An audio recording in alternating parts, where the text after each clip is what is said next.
now I think you've got to be flexible. What do you think is your superpower? Because it's one thing to just sit there and it goes in one ear and out the other. You've got to learn to read that. When are you firm and when are you flexible? I walk to their office and I have that meeting individually with them. There's not many problems you can't solve with communication.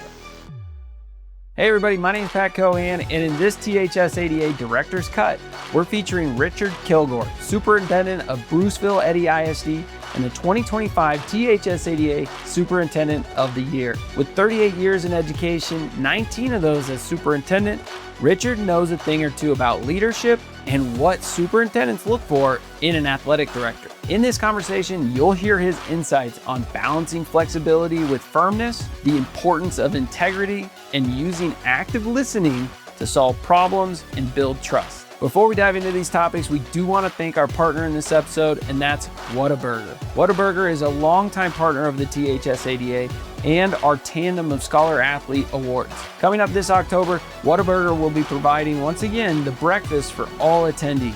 Just a note on that fall forum, registration is now open, so go to thsada.com and get registered. Thanks so much for joining us, and we hope you enjoy this THSADA Director's Cut.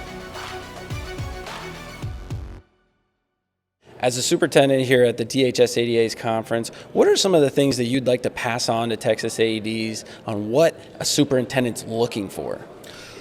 One of the things we're looking for is some flexibility, and that's tough these days. Not everything's in black and white anymore, and I'm 62 years old, so when I was younger, I think things were more black and white, and now I think you've got to be flexible, and you've got to be able to show that flexibility, whether it be in policies, whether it be in meetings with parents, communicating with the community, with fellow educators, with your relationship the AD has with the superintendent.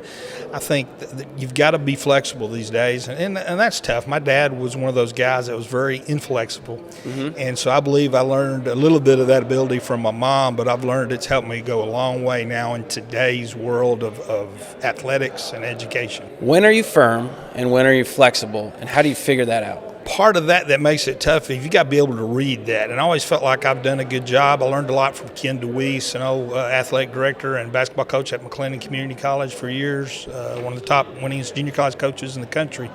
But he taught me there's kids that need arm around them, and there's kids sometimes that need that gentle little kick maybe in the backside, and you've got to learn to read that, and it's the same thing in this world, being flexible, because there's some because the next thing I'm going to tell you about an AD is they've got to have some integrity and a sense of fairness. So, and I think that's where you start crossing that line when you move into altering your fairness and integrity and you don't want to do that, because like I said, that's my next thing on what you need to be looking for, the superintendents should be looking for in an athletic director, and that's a sense of fairness. And that, how do you show that though? I think it takes a while to someone to, like for me, to analyze one of my people that work under me, integrity. I've got to watch them for a while, because it's how they are in their daily world and their daily life, in their relationships, not just with their students and people up school, but their family and people at home, because integrity never, it never leaves you. So it takes a while, and you can get fooled sometimes as well. So it's tough. But when you go into like an interview or you're trying to get that job, you're thinking about all the things that you can maybe wow them in the interview. And it's funny because what I'm hearing is the cake's baked. You've already evaluated for a long time leading up to that. I think integrity will be found in the research before they sit down and interview, and whether it be someone in person or phone calls, obviously, is when a lot of that's done. I mean, people do the research. Of course, they're going to hit the internet, hard as well to do research. And so you're correct. A lot of that is found before you ever walk into that room. And I think that's what people got to realize. It's, that old saying that what you do and how you act when people aren't around, when you're by yourself, and that's what part of that is. And so, yeah, you're right. When you walk into that room, as far as someone having this trick question that's going to, we can tell right away whether they have integrity or not. That's not going to, if anybody develops that, I'll buy it from them, number one, and they're going to be a billionaire, number two. So when we think about like the resume review, what are you helping them with, right? Like this, if it's so much as the cake's baked, what role does the resume have in the process? Well, I love that process. Part of the reason I've gotten involved from the UILS-led council to this organization are some of those things like jams and Quad A that this organization does. It's incredible.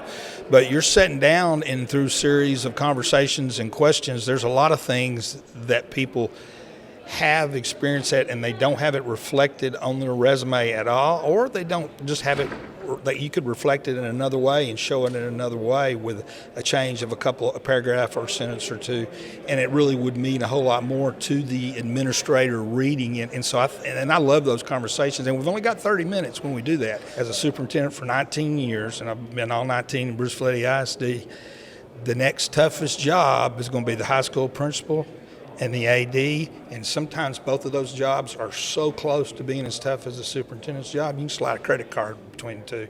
Now, like I said, the superintendents may kick me off the Christmas card list for the suits, but I really believe that, and that's how tough these jobs are. I'm just interested. What do you think is your superpower? Oh, boy. You know what? I've always felt like I'm a good listener, and that's – we started off with the question, what were you looking for in AD? Good communicator and listener was going to be my third. And I've always done that well, and I mean listening actively. Because it's one thing to sit there and it goes in one ear and out the other.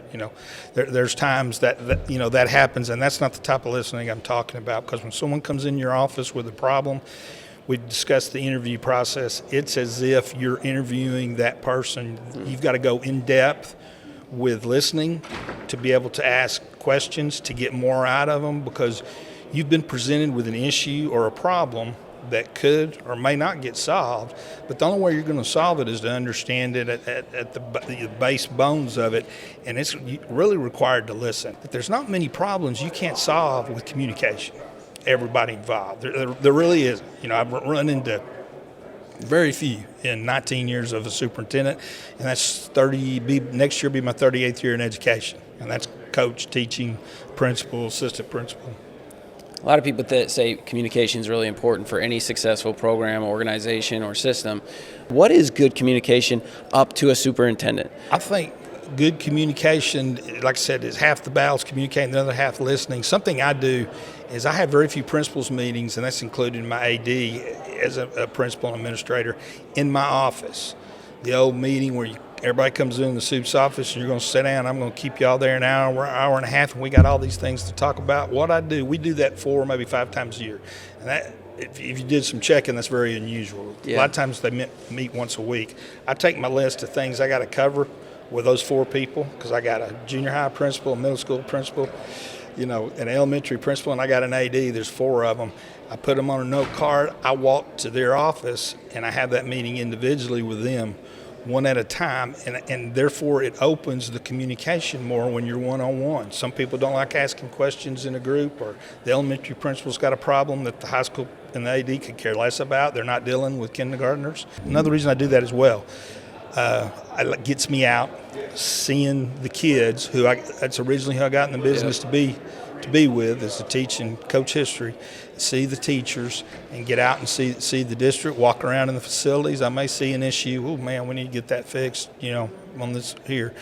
And so it gets me out and gets me seen, but then my principals love it, and that's why I keep them. I've got one that's been there every year with me. The other one's been there 75% of my career, and we're just breaking in a new one because I had a guy retire that I had my full-time there, middle school principal, and he retired, so have a new middle school principal in for 2 years. But they love that. They feel like it respects their time, and I get a whole lot better communication involved by doing that. Now, sometimes there's something that happens, there's an emergency or something, and you've got to get them in your office and, hey, this is it, But I love doing that, and I've tried to always do that, interact that way in other areas as well when I'm in areas of responsibility.